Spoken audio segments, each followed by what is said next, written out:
Apa sih yang kamu pikirkan ketika dengar kata koperasi? Mungkin gedung lusuh yang isinya orang tua, terus sepi, mungkin tempat untuk simpan pinjam, tempat untuk beli seragam sekolah, atau mungkin tempat orang-orang mencari modal untuk usaha tentu saja. Sayangnya, asumsi itu separuh benar dan separuh salah.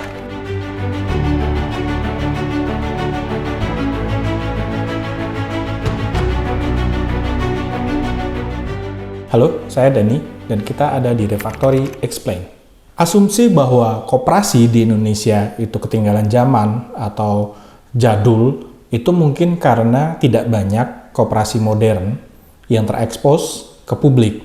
Padahal, kalau kamu tahu, di belahan dunia lain seperti di Inggris, di Amerika, di India, di Spanyol, koperasi bisa jadi satu kekuatan ekonomi dominan yang mendorong tumbuhnya ekonomi negara itu. Ya nggak salah sih, karena di Indonesia isinya itu kadang koperasi unit desa, koperasi sekolah, koperasi petani, koperasi nelayan, yang memang kebanyakan penggunanya itu orang-orang tua.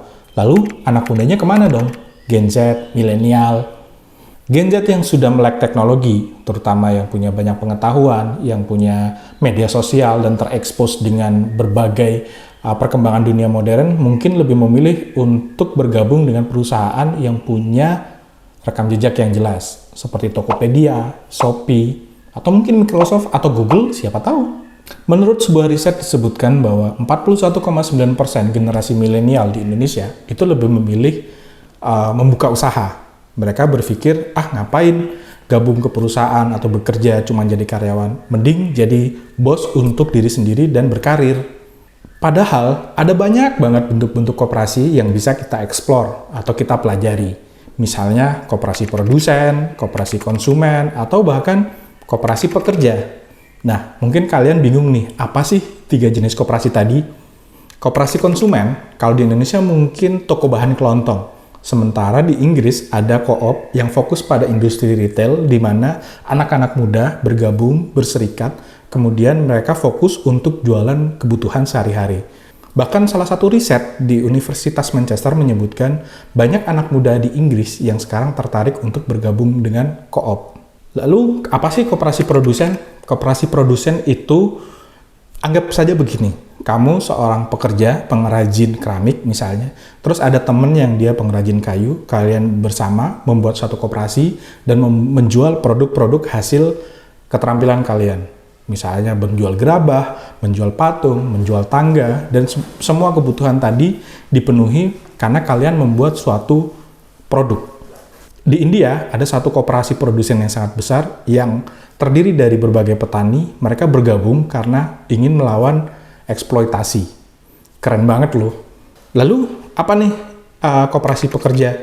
Nah, koperasi pekerja mungkin teman-teman di Indonesia bisa melihat seperti koperasi guru yang ada di sekolah. Mereka menjual makanan, mereka menjual pulsa, mereka menjual alat tulis. Nah, salah satu koperasi di Indonesia, koperasi pekerja tentu saja, yang sukses itu adalah koperasi milik para pegawai semen di Indonesia. Mereka punya banyak lini usaha yang digunakan oleh para pekerja dan membuat mereka menjadi makmur. Lalu, emangnya ada nih koperasi modern yang bahkan bisa sampai sukses? Ada dong.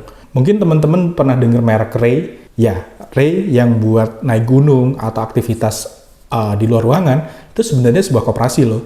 Juga Susu Bendera, Frisian Flag, itu juga koperasi. Salah satu koperasi internasional yang sangat sukses adalah Mondragon dari Basque di Spanyol.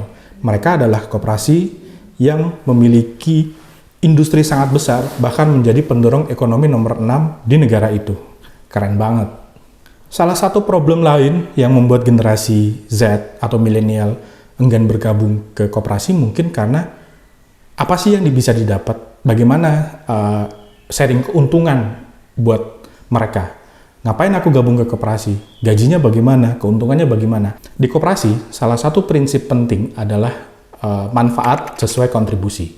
Artinya, kalau kamu berkontribusi besar terhadap sebuah koperasi, katakanlah koperasi produsen, koperasi konsumen, semakin sering kamu beli barang di situ sebagai seorang anggota, nanti keuntungan yang kamu dapat semakin tinggi pula.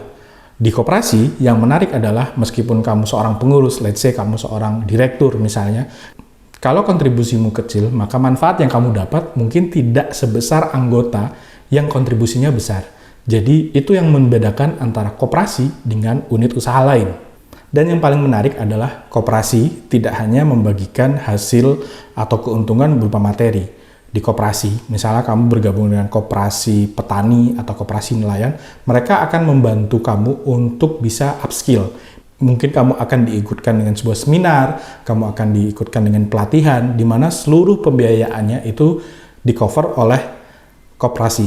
Sesuatu yang mungkin mirip dengan korporasi, bedanya adalah kamu akan mendapatkan manfaat, dan manfaat itu akan juga berpengaruh ke koperasi di mana kamu bergabung. Banyak orang-orang yang berpikir kalau misalnya aku gabung sama koperasi, ada jenjang karirnya nggak? Tentu saja dong. Nah, bayangkan kamu memulai karir di koperasi sebagai calon anggota. Loh kok calon anggota? Iya, kalau kamu mau bergabung ke dalam sebuah koperasi, kamu harus mendaftar. Nah, ketika mendaftar, kamu berstatus sebagai calon anggota. Setelah kamu mendaftar, kamu berproses, nanti kamu akan menjadi anggota. Setelah kamu menjadi anggota, kamu bisa tuh berkontribusi, entah bekerja sebagai petani, entah bekerja sebagai nelayan, atau tergantung apa bentuk koperasimu. Setelah itu, akan ada rapat, akan ada pertemuan, di mana kamu bisa memilih untuk jadi pengurus. Nah, pengurus ini nanti punya jenjang karir tersendiri juga. Yang jelas, kontribusimu itu berpengaruh terhadap apa yang kamu dapatkan. Salah satu hal yang bikin koperasi tidak menarik buat Gen Z atau milenial karena mereka berpikir, aduh, koperasi ini bisa berkembang nggak ya? Bisa sukses nggak ya? Padahal seperti yang aku bilang tadi, di dunia ada banyak banget bentuk koperasi yang keren. Seperti Mondragon, Ray, Ace Hardware, bahkan Susu Bendera. Frisian Flag maksudku. Bentuk-bentuk koperasi ini tentu memiliki jenjang karir yang jelas, terus bentuknya juga sangat beragam. Mondragon itu bahkan bisa punya bank, bisa punya perumahan, bisa punya rumah sakit, bisa punya universitas. Artinya satu bentuk layanan unit usaha dari koperasi bisa berkembang selama kita bisa merawat dan mengembangkan koperasinya. Terus apa sih yang bikin kita nggak dapat informasi atau mungkin nggak dapat pengetahuan soal koperasi ini? Nah, salah satunya adalah banyak banget koperasi itu tidak mempromosikan dirinya dengan baik. Misalnya mereka nggak punya sosial media tapi nggak dirawat. Akhirnya yang kita lihat itu hanya bentuk-bentuk korporasi, bentuk-bentuk startup, di mana mereka tidak bisa menjual atau mungkin merepresentasikan dirinya di media sosial dengan baik. Padahal koperasi kalau misalnya mau, mereka bisa tuh misalnya memperkenalkan value-value solidaritas, kerja keras, kontribusi, dan yang paling penting, koperasi didirikan untuk mensejahterakan para anggotanya. Ingat, koperasi didirikan untuk mensejahterakan para anggotanya. Berbeda dengan perusahaan yang lain, misalnya korporasi lain, mereka bekerja untuk mensejahterakan atau membuat makmur para pemilik modal, terutama pemilik saham. Gen Z masih menganggap bahwa perkembangan koperasi di Indonesia masih belum meyakinkan, alias belum tentu bisa berkembang, apalagi berkelanjutan. Sementara itu, praktek koperasi di Indonesia sendiri masih belum bagus.